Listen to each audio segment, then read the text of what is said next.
ప్రభుత్వం కూటమి ప్రభుత్వం ఏర్పడి సంవత్సర కాలమైందో సంవత్సర కాలంలో అనేక స్కీములు, నిన్నే తల్లికి వందనం, అలాగే మిగిలిన కార్యక్రమాలు, అభివృద్ధికి సంబంధించిన కార్యక్రమాలు, ఇన్వెస్ట్మెంటు, అలాగే యూత్కు ఉద్యోగాలు వచ్చే విధానము, రోడ్లు, జలవనరులు, వీటన్నిటికీ సంబంధించి ఒక్కొక్క అడుగు, అలాగే పోలవరం, రాజధాని ప్రాంత అభివృద్ధి, వీటన్నిటినీ ఒక్కో అడుగు కూడా తీసుకుంటూ ప్రభుత్వం ముందుకు వెళ్ళినందుకు, సంవత్సర కాలం అయినందుకు ప్రభుత్వానికి శుభాకాంక్షలు తెలియజేస్తున్నాం. ఏపీ ఎన్జిఓస్ పక్షాన, రాష్ట్రంలోని ప్రభుత్వ ఉద్యోగుల పక్షాన.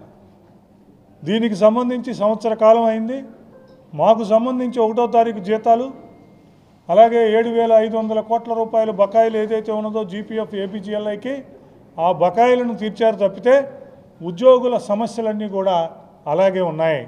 అందుకని సంవత్సర కాలం వరకు మరి ఉద్యోగ సంఘాలుగా అందరం కూడా ప్రభుత్వం వేచి చూడాలి, ప్రభుత్వానికి కొంత సమయం ఇవ్వాలి. 5 సంవత్సరాలుగా పేరుకుపోయిన సంవత్సరాలు, పాత ప్రభుత్వం 27,500 కోట్ల రూపాయల బకాయిలను, రివర్స్ పీఆర్సీను, హెచ్ఆర్ఏ తగ్గించి వేయడాన్ని, హెల్త్ కార్డు పనిచేయని వ్యవస్థని, జీపీఎఫ్లు, ఏపీజీఎల్ఐలు, సరెండర్ లీవ్ గత 3 సంవత్సరాల నుంచి చెల్లించకపోవడం, ఇటువంటివన్నీ పేరుకుపోయినట్లని ఒక 2-3 నెలల్లో తీర్చమంటాం కరెక్ట్ కాదు అన్న ఉద్దేశంతో సంవత్సర కాలంగా ప్రభుత్వంతో మేము వారికి ఆ సమయం ఇచ్చి ఎక్కడో కూడా ఎటువంటిది కలగజేయని పరిస్థితి ఉందన్న విషయాన్ని ప్రజలకు తెలియజేస్తాం.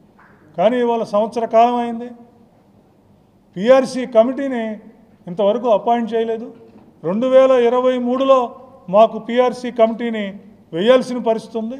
గత 11 పీఆర్సీల్లో కూడా ఎప్పుడు వేయాలంటే దానికి ముందు పీఆర్సీ కమిటీని వేయటం, దానికి 6 నెలలు, సంవత్సరం టైం ఇస్తే కాస్త టైం ఎక్స్టెండ్ అయిన పరిస్థితులు ఉన్నాయి. కానీ 2023 జూలైకి పీఆర్సీ కమిటీ వేయాల్సి వస్తే కనీసం కమిటీని అపాయింట్మెంట్ కూడా 2025 జూన్కు చేయకపోవడం అనేది ఉద్యోగుల్లో తీవ్ర అసంతృప్తి ఉందన్న విషయాన్ని అందరి దృష్టికి తీసుకెళ్తున్నాం. ప్రభుత్వానికి కూడా చెప్తున్నాం, 2 సంవత్సరాలు అయింది, పీఆర్సీ కమిషనర్ని ఎప్పుడు వేస్తారు, పీఆర్సీ కమిషనరు రిపోర్ట్ ఎప్పుడు ఇస్తారు, ప్రభుత్వం ఎప్పుడు అమలు చేస్తుంది, 2023 జూలై 1కి రావాల్సిన వేతన సవరణ అనేది ఇంకా ఎన్ని సంవత్సరాలు అలా ముందుకెళ్తుంది అన్న విషయాన్ని కూడా ఉద్యోగులు ఇవాళ ఉద్యోగ సంఘాల వైపు చూస్తున్నారు, ప్రభుత్వం వైపు చూస్తున్నారు. అందుకే ప్రభుత్వానికి చెబుతున్నాం, పీఆర్సీ కమిటీని ఇమీడియట్గా అపాయింట్ చేయాలి, గత 2 సంవత్సరాల నుంచి చేయకపోవడం వల్ల చేయాలి. అలాగే 3 డిఏ బకాయిలు ఉన్నాయి.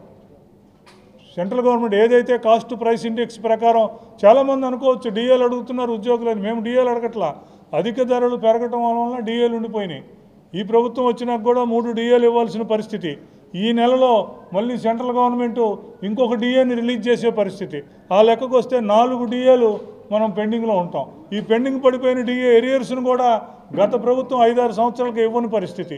ఇప్పుడు వీళ్ళు వీటన్నింటినీ పెండింగ్ పెడితే వాటి ఎరియర్స్ ఎప్పుడు వస్తాయో తెలియని పరిస్థితి. అందువల్ల ముఖ్యమంత్రి గారికి కూడా విజ్ఞప్తి చేశాం, చీఫ్ సెక్రటరీ గారికి కూడా విజ్ఞప్తి చేశాం, డిఏలు 3 పెండింగ్ ఉన్నాయి, 4వది రాబోతుంది. అందుకని పెండింగ్ ఉన్న డిఏల్ని మీరు మంజూరు చేయండి అని చెప్పి కూడా రాష్ట్ర ప్రభుత్వాన్ని అడుగుతున్నాం. దానితో పాటు బకాయిలు ఉన్నాయి. బకాయిలతో పాటు ముఖ్యంగా హెల్త్ కార్డ్స్ ఉన్నాయి. హెల్త్ కార్డ్స్కి సంబంధించి మేము గవర్నమెంట్కి నెలకు 300 చొప్పున రమారమి 200 కోట్ల రూపాయలు ప్రభుత్వానికి ఇస్తున్నాం. ప్రభుత్వం ఇంకో 200 కోట్లు వేసి ఈహెచ్ఎస్కి ఇవ్వాల్సింది. గత 4-5 సంవత్సరాలుగా భారతదేశంలో ఎక్కడా లేని ప్రక్రియలు ఇక్కడ ప్రారంభమైన ఆంధ్రప్రదేశ్లో మేము కడుతున్న డబ్బును కూడా హాస్పిటల్స్కి చెల్లించకుండా, ప్రభుత్వం కట్టాల్సిన డబ్బులు కూడా హాస్పిటల్స్కి చెల్లించని పరిస్థితి ఏర్పడింది. అందుకే ఇందాక సంవత్సర కాలంలో రాష్ట్ర ప్రభుత్వం కూడా తీసుకోవాల్సిన పరిస్థితి ఉందని చెప్పి మేమందరం కూడా వేచి చూడటం జరిగింది. మరి హెల్త్ కార్డ్స్కు సంబంధించి ఏదైతే మేము డబ్బులు కడుతున్నామో ఆ డబ్బుల్ని డైరెక్ట్గా ఈహెచ్ఎస్కి ఇవ్వమని చెప్పి గత ప్రభుత్వంలోనే ఒక జీవో జారీ చేసిన సందర్భం ఉంది మెమో ఫైనాన్స్ నుంచి. అంటే మేము ఇప్పుడు అడుగుతున్నాం ప్రభుత్వాన్ని, మా దగ్గర ఏదైతే డబ్బులు వసూలు చేస్తున్నారో వాటిని ఎన్టీఆర్ హెల్త్ స్కీమ్లో ఏదైతే ఉందో ఈహెచ్ఎస్లో వారికి జమ చేయాలని, హాస్పిటల్స్కి తొందరగా పేమెంట్స్ జరిగే పరిస్థితి ఉందని, తొందరగా పేమెంట్స్ జరిగితేనే ఇన్ని లక్షల మందికి ముఖ్యంగా పెన్షనర్స్ ఎంతో ఇబ్బందులు పడుతున్నారు, హెల్త్ కార్డ్స్ని ఇచ్చేసి పరిస్థితి చేయమని కూడా అడుగుతున్నాం. అలాగే చిన్న విషయాలు ఉన్నాయి కొన్ని, 60 నుంచి 62 సంవత్సరాలు మేమెవ్వరూ అడగకుండానే ఈ ఆంధ్రప్రదేశ్ రాష్ట్రంలో ఒక్క ఉద్యోగి కూడా నోరెత్తి అడగకుండా 60 నుంచి 62 సంవత్సరాలని దాదాపు 7.5 లక్షల మంది ఉద్యోగులకి ప్రభుత్వం ఇవ్వడం జరిగింది గత ప్రభుత్వం.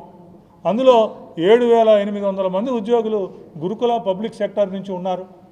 7.5 లక్షల మంది ప్రభుత్వ ఉద్యోగులకు అడగకుండా 62 సంవత్సరాలు ఇచ్చి 58 నుంచి 60 ఇచ్చినప్పుడు కూడా ఇంప్లిమెంట్ చేసిన ప్రభుత్వ రంగ సంస్థలకి గురుకులాలకి 62 సంవత్సరాలు కూడా ఇంప్లిమెంట్ చేయాలని ఆ ఫైల్ గవర్నమెంట్లోనే ఉంది, ఫైనల్ స్టేజ్లో ఉంది. రాష్ట్ర ప్రభుత్వం అటువంటి కొన్నిట్లోనన్నా ముందుకు వచ్చి ఉద్యోగులకి దానికి సంబంధించిన దీన్ని చూపించాలని చెప్పి కోరుకుంటున్నాం.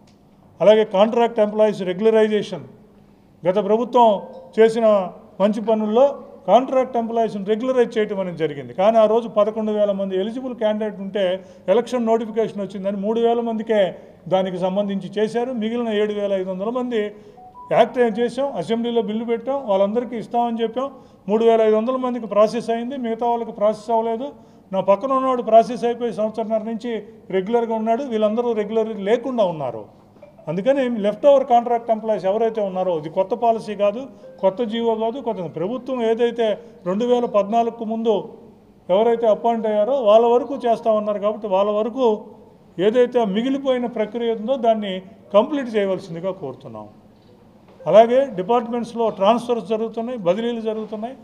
కొన్ని చోట్ల బదిలీల మీద కౌన్సిలింగ్ లేకుండా, మాన్యువల్ కౌన్సిలింగ్ లేకుండా, ఈవెన్ వెబ్ కౌన్సిలింగ్ లేకుండా ఇష్టారీతిన కొంతమంది అధికారులు కానీ మిగిలిన డిపార్ట్మెంట్లో కానీ జరుగుతున్నాయి. అందుకని మాన్యువల్ కౌన్సిలింగ్ అయినా వెబ్ కౌన్సిలింగ్ అయినా ఒక ట్రాన్స్పరెంట్ రీతిలో జరగాలని కోరుకుంటున్నాం. దానితో పాటు గ్రామ సచివాలయ ఉద్యోగులకు కూడా ట్రాన్స్ఫర్స్ ప్రక్రియ నిన్న దానికి సంబంధించి ఉంది. రేపు ఎల్లుండో గైడ్లైన్స్ వస్తాయి. ఆ గైడ్లైన్స్లో గ్రామ సచివాలయ ఉద్యోగికి నేటివ్ మండలంలో పోస్టింగ్ లేదు అని చెప్పి ఇవ్వడం అనేది జరిగింది. ఆంధ్రప్రదేశ్లో ఉన్న ఇన్ని వందల క్యాడర్స్లో ఫస్ట్ లెవెల్ గెజిటెడ్ ఆఫీసర్ తప్పితే మిగతా వాళ్ళు ఎక్కడైనా పని చేసుకోవచ్చు, వాళ్ళ వరకు మాత్రమే ఉంది. అటువంటిది ఏ క్యాడర్కు లేని దాన్ని గ్రామ సచివాలయ ఉద్యోగి ఒక్కరికే లోకల్ మండలంలో పనిచేయచ్చు. మేము చెబుతున్నాం లోకల్ వార్డులో ఇవ్వమాకండి, వాళ్ళకి లోకల్ విలేజ్లో ఇవ్వమాకండి. కానీ మండలంలో ఏమో ఇంకోటి ఉందంటే రికార్డ్ అసిస్టెంట్ స్కేల్తో ఉద్యోగం చేసుకునే వ్యక్తికి ఒక తహసీల్దార్కి డిప్యూటీ కలెక్టర్కి ఇచ్చిన రూల్స్ అనేది వీళ్ళకి ఇంప్లిమెంట్ చేయడం కరెక్ట్ కాదు. వాళ్ళకు నోషనల్ ఇంక్రిమెంట్స్ కూడా ఇవ్వాలి. నోషనల్ ఇంక్రిమెంట్స్తో ఉండి లోకల్ ఏదైతే నేటివ్ మండల్ ఉందో దాన్ని కూడా తీసివేయాలని, అలాగే పెన్షనర్స్ సంబంధించి మిగిలిన అన్నీ ఉన్నాయి. అలాగే ప్రభుత్వాన్ని కూడా మేము ఉద్యోగులకు సంబంధించి ప్రభుత్వం వచ్చినాక ఒక్క సమావేశాన్ని కూడా ఏర్పాటు చేయలేదు. అందుకని ఉద్యోగులకు సంబంధించి జాయింట్ స్టాఫ్ కౌన్సిల్ సమావేశాన్ని ఏర్పాటు చేయమని మేము ముఖ్యమంత్రి గారికి, చీఫ్ సెక్రటరీ గారికి కూడా ఇవ్వడం జరిగింది. మరి దానికి సంబంధించి అన్ని డిపార్ట్మెంట్స్తో జాయింట్ స్టాఫ్ కౌన్సిల్స్ పెడుతున్నారు. అవన్నీ అయినాక రాష్ట్ర ఎన్జిఓ సంఘం మిగిలిన సంఘాలందరితో కూడా చీఫ్ సెక్రటరీ గారు జాయింట్ స్టాఫ్ కౌన్సిల్ సమావేశాన్ని ఏర్పాటు చేయమని అడిగారు.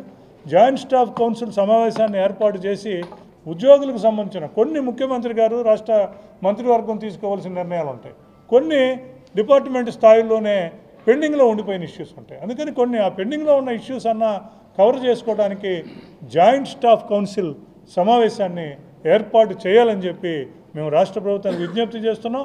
అది ఈ నెలలోనే దానిని వచ్చే 20 రోజుల్లో కండక్ట్ చేసి ఉద్యోగులకు సంబంధించిన సమస్యల మీద, ఉద్యోగ వ్యవస్థ మీద దృష్టి సారించవలసిందిగా కోరుతున్నాం. అట్లాగే పోలీస్ డిపార్ట్మెంట్కి సంబంధించిన ట్రావెలింగ్ అలవెన్స్ 2 సంవత్సరాల నుంచి అలాగే ఉండిపోయినాయి. సరెండర్ లీవ్లు అందరికీ కూడా అలాగే ఉన్నాయి. మరి వీటన్నిటికీ సంబంధించి కూడా ప్రభుత్వ జగన్నాథ రథ చక్రాలు అన్ని వైపులకి దొర్లుతున్నాయని చెప్పి రాష్ట్ర ప్రభుత్వం మంత్రివర్గం చెప్తున్నారు.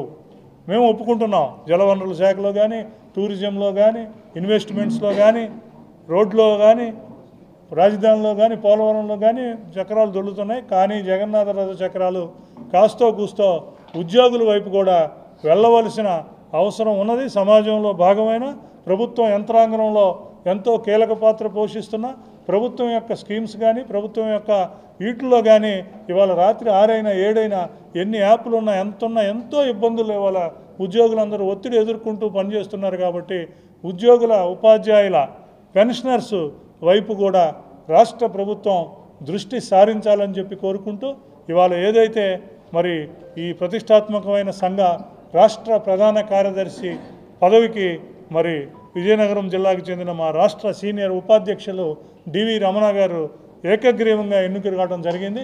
ఆ సందర్భంగా కూడా ఏకగ్రీవంగా ఆయనకి మద్దతు ఇచ్చి వెన్నంటి నిలిచిన ఇక్కడ అన్ని జిల్లాల అధ్యక్ష కార్యదర్శులకి, వారి కార్యవర్గానికి, అలాగే రాష్ట్ర కార్యవర్గ సభ్యులందరికీ కూడా ఏకగ్రీవం చేసినందుకు నేను వాళ్ళకి ధన్యవాదాలు తెలియజేస్తూ నూతనంగా ఎన్నికైన రాష్ట్ర ప్రధాన కార్యదర్శి శ్రీ డివి రమణ గారిని మాట్లాడవలసిందిగా కోరుతున్నాను.